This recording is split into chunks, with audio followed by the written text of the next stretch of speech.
When Hebrew Israelites say complain about racism past or present within a mainstream Christian church, they often have a valid point. The thing is, they're not really raising a point that's much different than a lot of people who've been fair-minded, especially Black Christians, on these issues. So they're not really the only ones to sound the alarm on that.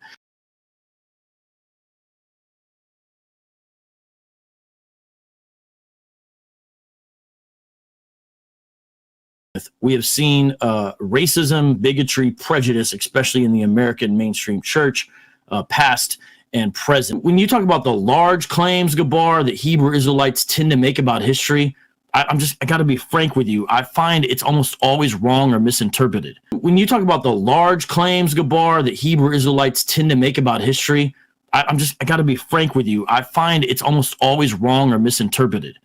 And they oftentimes don't really have an interest in finding an alternative explanation, meaning it's like, here's my predisposition, here's what I see, here's the only explanation for this. Hitler quote.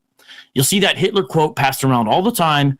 Hitler never said that. And you can show a Hebrew Israelite who posts a meme, I have the book you're saying it's from right here. It's on my shelf right back now. You open up to the page they say it's on, and it's literally not there. That page is about propaganda films by the Nazis. It's about Nazi propaganda films. And I think one of the pages shows Hitler and some guys watching a Nazi propaganda film that they're saying, oh, check this out. Doesn't have the quote about the Hebrew Israelites being black and all that, like people say. The fact of the matter was that blacks were being kept out of baseball. They were being kept out of football. And although I'm not sure how many people really believe this, one of the arguments was that, well, they might be faster, they might be stronger, but they don't play the game smart. You know, all of these, you know, ridiculous lies. But they were widely accepted. In track and field, unlike in team sports, you could measure performance empirically. Jesse Owens is running a 9.9 100 yards. He's just faster than any white man on the planet, and you can't argue against that, and it would be foolish to try to argue it. On May 25th, 1935, in Ann Arbor, Michigan, at the Big Ten track meet, he sets world records in 4 events in the space of less than an hour. This is all with an injury. He'd suffered a back injury horsing around with some of his fraternity brothers the week before. And all of a sudden, he is America's greatest hope for the Berlin Olympics. And the games are on. Here in the semifinal heat of the 100-meter dash, Movietone's camera catches the blinding speed of Jesse Owens, cracking the world record in the incredible time of 10 2/10 seconds. Black athletes won the 100, the 200, the 400, the 800, the long jump, the high jump. It certainly proved that this Aryan business of supremacy was ridiculous. The Third Reich. No one was surprised when John Woodruff and Jesse Owens and Ralph Metcalfe and Cornelius Johnson and Dave Albritton and Archie Williams and Jimmy Louval ended up dominating the competition. We came to New York, and they had a big parade for us, but I can't recall, after winning the Olympics, that it opened any particular doors. Now, I'm sure many of the white Olympians were made offers. I want to give all the praises and the honor to Yahawah, BaHaSHam, YAHAWASHI, BaHaSHam, RAWCHAA, QADASH, and double honors to the apostles, elder apostles, and the elders of Great Millstone. Shalom to you other elders, you followers of the faith, even you few sisters. Shalom to the elect. Anyway, I want to dive right into this. This is a raw video. Well, the intro wasn't, but as I further went and looked into certain things, that's why I put what I put in the intro and the title in, or whatever else scriptures I can put in, so I can go dig right into this video. You know, what the 1948ers claim they've been through, you know, what I'm going to show you through research, that it was Jake's going through that over there. Yeah. It is what it is. There was a man named what's his name? I can't remember. Joseph Nazi. You can look him up. He was a Jake who they claimed was a 1948er descent. It's a shame that's how we got to say it. So I'm picking words wisely, okay, so you understand. So I'll read this right here. Afro-German children in Rhineland. From World War I, the victorious Allies occupied in Rhineland in western Germany. The use of French colonial troops, some whom were black, in these occupation forces heightened anti-black racism in Germany. Racist propaganda against black soldiers falsely depicted them as rapists of German women and carriers of venereal and other diseases. So Vocab Malone won't go deep into this history. Only thing he wants to go into is how Christianity needs to be brought back to black people, which destroyed so-called black people, let me say Israelites, from white Christianity, going back to the 14 and 1500s, So anyway, the German press derogatorily referred to the children of black soldiers and German women as Rhineland bastards, right? Because Jake was going over the wars. I have a family member now that been over them other countries, and man, he liked them German women, even to this day. Some of them are Eves as well, but he liked them German women, right? It says the Nazis viewed Afro-German children with one African parent and one German parent as a threat to purity of the Germanic race in 1925. See, now we can see how this man has managed to take the Bible, because you're not technically supposed to marry outside your so-called race, right? So they've took that part, but let's see what happens.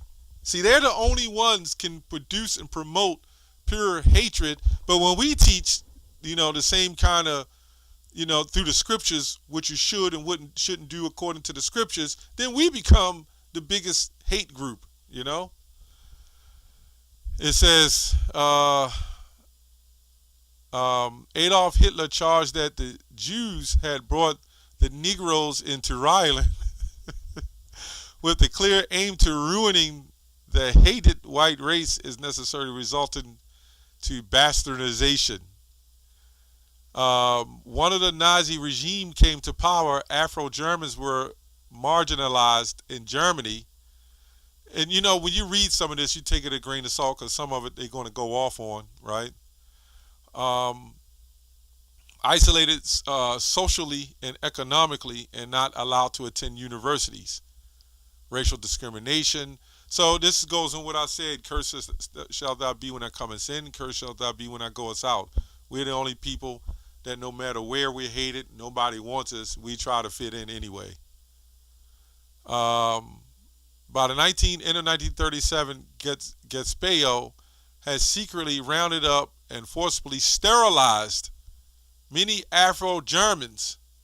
Some were subject to medical experiments, kind of like the Tuskegee, and even before the Tuskegee, they had one down in, I can't remember, but down in South America, they did it to the Native Americans down there before, what's her name, Eunice Rivers was set up, by the way, to hit you with that potion, right? And how they did that experiment, when I read up, what they did is they captured Jake, locked him up, right, and shot the actual women up with the disease, and then, which were so-called prostitutes, and gave it, laid with Jake and gave it to Jake, Anyway, others mysteriously disappeared.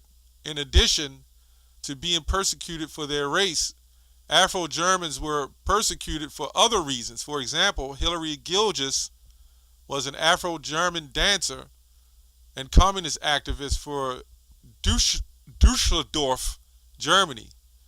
Nazis murdered him, right, on June 20th, 1933 for his politics as well as his race. Why is this coming into play? You know, what comes to my mind when we read this, Revelation 2 and 10.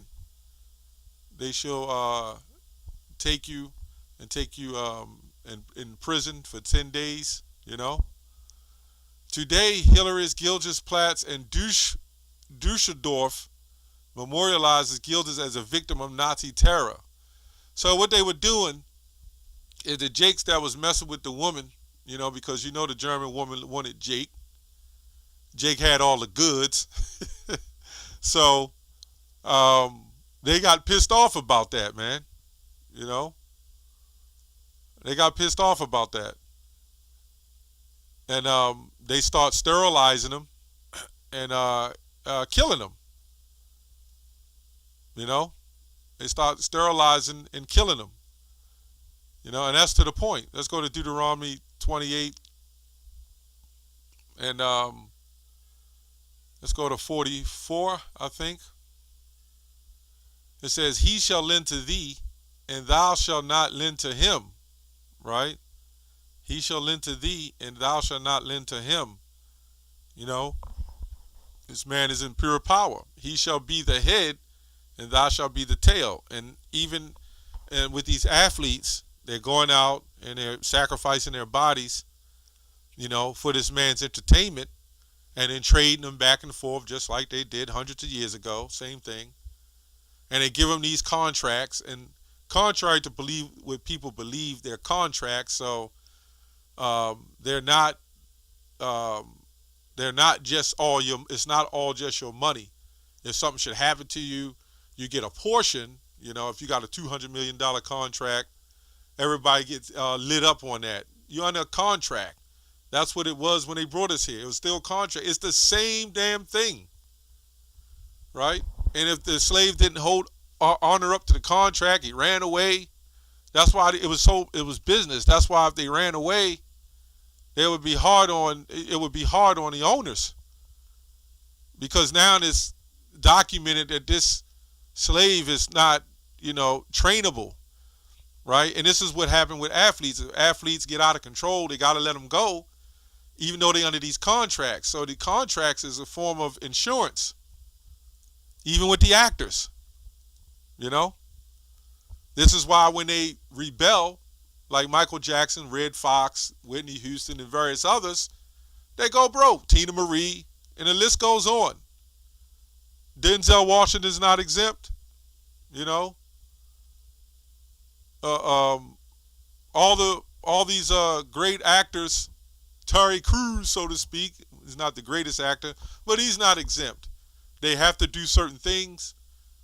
Okay, that Kevin Hart character, who was seen in the footage with Dwayne The Rock Johnson, huddled up together, if you know what I mean. This is what it is, man. These are the curses. Thou shalt lend, he shall lend to thee, and thou shalt lend to him, meaning you under those contracts, even if buying a house. Right? It's just what it is.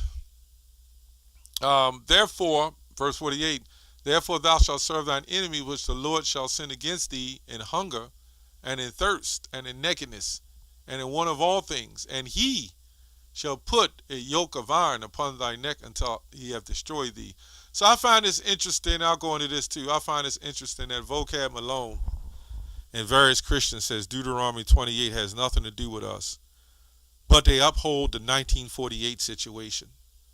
And there was no history or historical documents put out in the media, right, or even in our schools about these so-called Afro Nazis in Germany. Nothing about their so-called situation that the other ones so-called had.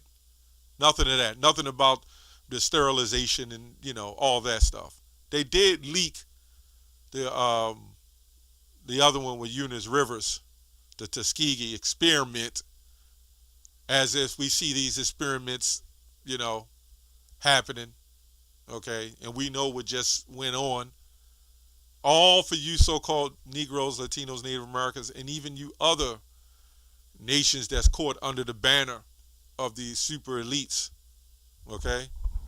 So it's interesting that when it comes to us, nothing's recognized. They got a stated claim. If you speak against the 1948ers, they put the anti thing up. It becomes a crime for that. So they give us the thing with the N-word, so we can stay, so they can have the excuse to do it. And remember, these people are the ones that fund these black movements. So why aren't we funding them, right? They lend to us, but we can't lend to them.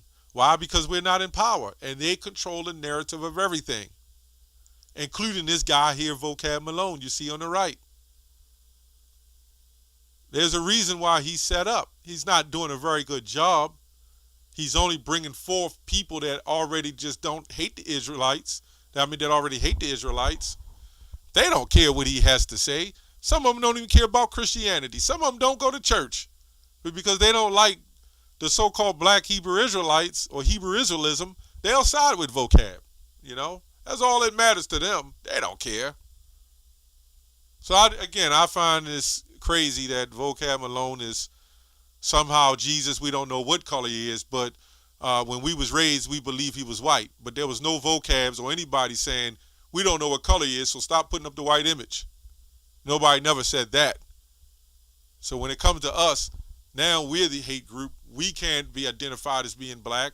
And let's say the Bible doesn't say that the Jews were black. We know they had to be so-called black, because there was no reason to say that, to put out a message saying that they were black, because it was already known.